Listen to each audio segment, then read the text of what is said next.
প্রিয় দর্শক আসসালামু আলাইকুম। আমি আবারও চলে আসলাম শেরপুর জেলায়। তো আসলে এখানে একটি অবাককর বিষয়, একটি ঘটনা ঘটেছে।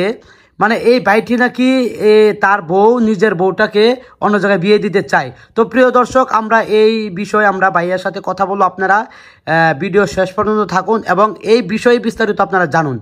আসসালামু আলাইকুম ভাইয়া, কেমন আছেন? ওয়ালাইকুম আসসালাম, আলহামদুলিল্লাহ ভালো আছি ভাইয়া। আপনি হ্যাঁ, কেমন আছেন? আলহামদুলিল্লাহ অনেক ভালো আছি। ভাবি কেমন আছেন? আলহামদুলিল্লাহ ভালো আছি। আচ্ছা ভাবি, আপনারা আমাদেরকে অনেকদিন ধরে ফোন দিচ্ছেন যে একটা প্রতিবেদন নেওয়ার জন্য। তো আসলে বিষয়টা আমি বুঝতে পারছি না যে আপনার স্বামী আপনাকে কেন বিয়ে দিতে চাচ্ছে? আপনি তো ওনাকে ইসলামী শরীয়তে বিয়ে করেছেন, তাই তো? হ্যাঁ।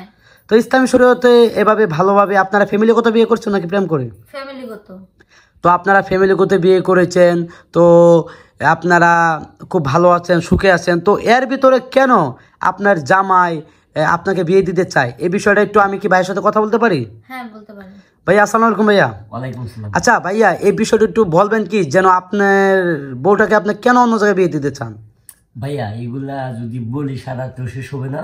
তাছাড়া কে কি ভাবলো না ভাবলো সেগুলা দেখার বিষয় না, কিন্তু বিষয় আমি কিভাবে চলবো, আমি কি ভাববো সেটাই বড় বিষয়। না না ভাইয়া, একটা কথা কি জানেন, মানে পৃথিবীতে ঘটে যাওয়া এই ঘটনাটাই মানে ঘটে যাইতেছে। এই ঘটনাটা এখন ঘটতেছে যে আমি কখনো শুনি নাই আমার জীবনের লাইফে যে বিয়ে করা বউকে অন্য জায়গায় বিয়ে দিতে চায়।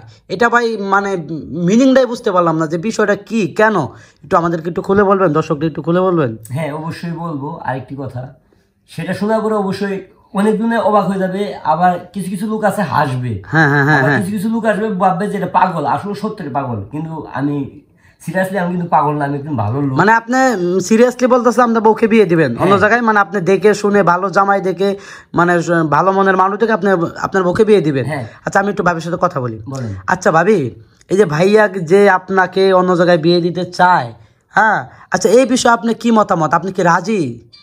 না ভাই। হ্যাঁ ভাইয়া, আপনার ফোন আসছে মনে হয়। হ্যাঁ ফোন আছে। আচ্ছা হ্যাঁ, আমি একটু ভাবির সাথে কথা বলি ভাইয়া, একটু মোবাইলটা সাইলেন্ট করেন। আচ্ছা ভাবি, ওই আপনার কি মতামত? আপনি কি রাজি? না ভাই, আমি রাজি না। কারণ দীর্ঘ 5 বছর ধরে ওর সঙ্গে আমি সম্পর্ক করেন? হ্যাঁ, মানে সংসারে আছি আর কি।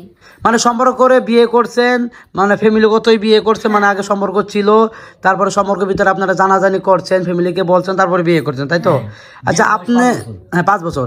তো 5 বছর হয়ে গেছে, এখনো কি সন্তান হতে হয় না আপনাদের? না, হয় নাই, কিন্তু আমি চাই না যে ওকে ছাড়তে, কিন্তু আমি ওকে। আচ্ছা আচ্ছা আচ্ছা, হ্যাঁ হ্যাঁ হ্যাঁ ভাইয়া, সন্তান হয় না বিদায় কি আপনি বিয়ে দিতে যাচ্ছেন নাকি? না না না, তেমন কিছু না। সন্তান হোক বা না হোক এটা আল্লাহর, দেখুন আল্লাহ যারা ভালো লাগবে তার করে কিন্তু সন্তান দিবে, যার ভালো লাগবে না তার করে দিতে না।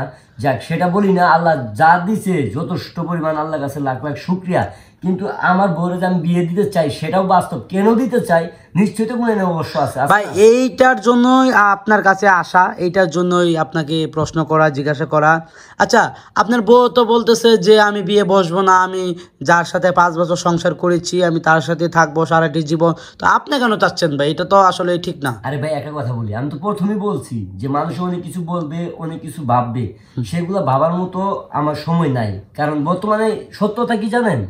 হ্যাঁ, আমি লোকটা শুনে কষ্ট পাবে তার জন্য শুনেন। আচ্ছা আচ্ছা ভাই, আপনি যে মানে আপনি যার জন্য আপনার বউকে অন্য জায়গায় বিয়ে দিতে চাচ্ছেন, এই ঘটনাটা কি আপনার বউকে এখনো বলেন নাই? না এখনো বলি নাই। আচ্ছা আপনি কি বলতেও চান নাই, মানে শুনতেও চান নাই? শুনতে চাইছি কিন্তু বলে নাই আমাকে। আচ্ছা ভাইয়া প্লিজ একটা কথা বলি ভাই, অনেক দূর থেকে আসছি কষ্ট করে। বলেন। আপনার বউ জন্যই দেখেন, আপনার বউ কিন্তু কান্না কান্না ভাব। আমারও অনেক মানে কেমন জানি খারাপ লাগতেছে যে আপনি 5টা বছর সংসার করে আপনার বউরা সারিয়ে দিতে চাইতেছেন। এটা কিন্তু আসলে একটা বিশাল একটা অবাক্যর বিষয়। ভাই একটু কষ্ট করে বলেন যে বিষয়টা কি, কেন আপনি আপনার বউটারে অন্য জায়গায় বিয়ে দিতে চাচ্ছেন, একটু বলেন। কারণ আমার বউ যে আমি যে ছেড়ে দিতে চাইছি, আমার মনে কষ্ট, খুব কষ্ট। কারণ তার সঙ্গে আমি 5টা বছর সংসার করছি। না সাইরে দেওয়া ভাই, সাইরে দেওয়া একটা যে আমার ভালো না সাইরে দিতে, আর আপনি আপনার বউরে অন্য জায়গায় বিয়ে দিতে, এটা মানে বিষয়টা মানে কেমন না ভাই? বিয়ে দেওয়া মানে কি হয়েছে, যদি আমার বউরে যদি আমি অন্য বিয়ে দিয়ে মান সম্মানের ব্যাপার আছে তা। হ্যাঁ বলেন ভাই, কেন ভাই বিষয়টা বলেন। সমস্যা হচ্ছে একটাই, মনে করেন আমি সে শুনে কষ্ট পাবো, তবু বলছি সত্যতাটা যে আমি অসুস্থ, আমার ক্যান্সার। তা আলট্রাসাউন্ড করার পরে ক্যান্সার ধরা পড়ছে। তো ডাক্তার বলছে যে আপনি 3 মাসের বেশি বাঁচতেন না। তা আমার ডেট আছে মাত্র আর 1.5 মাস।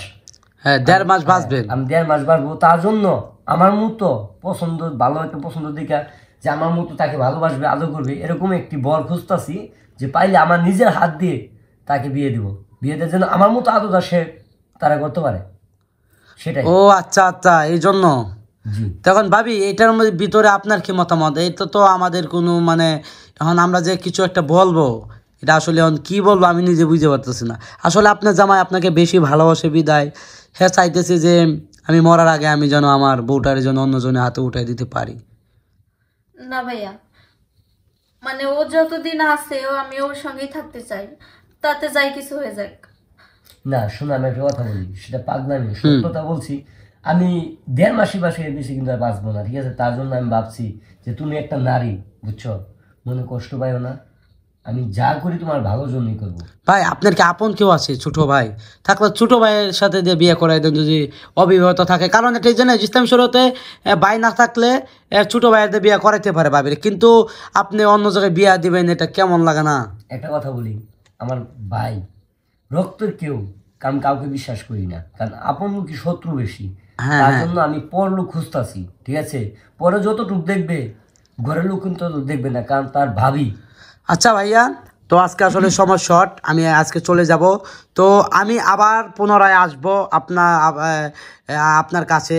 হ্যাঁ, আপনার কাছে 1.5 মাস পরে আবার আসবো, যদি আপনি আল্লাহ পাক বাঁচায় রাখে 1.5 মাস পরে আপনার সাথে আমি কথা বলবো। আচ্ছা 1.5 মাস পরে যদি আপনি বাইচে থাকেন, ভাবলেন যে মরলেন না, তখন যদি আপনি বউটা যদি বিয়ে দিয়ে দেন, তারপর আপনি কি করবেন? কিচ্ছু করার নাই। 1.5 মাস দেখেন। না না না, বেশি কিচ্ছু করার নাই, কারণ আমি যদি মরাই যদি যাই তাহলে আমার পাবো না, পাবো না। কারণ মরাই, তবুও আমি খুশি। ও মানে ভাবতেছেন যে আমি এই যে বাইচে থাকতেছি এত মরার মতোই। মরার মতো, হ্যাঁ। আচ্ছা প্রিয় দর্শক, আপনারা অবশ্যই বিষয়টি বুঝতে পারছেন। আমরা আসলে এতক্ষণ বুঝতে পারি নাই যে এই ভাইয়াটি কেন তার বউকে অন্য জায়গায় বিয়ে দিতে চাচ্ছে।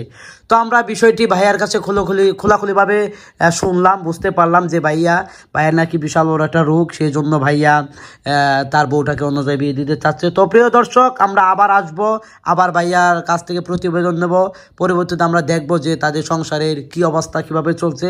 তো সবাই ভালো থাকবেন, সুস্থ থাকবেন, আবার দেখা হবে আমার এই নতুন কোনো ভিডিওতে। আল্লাহ হাফেজ।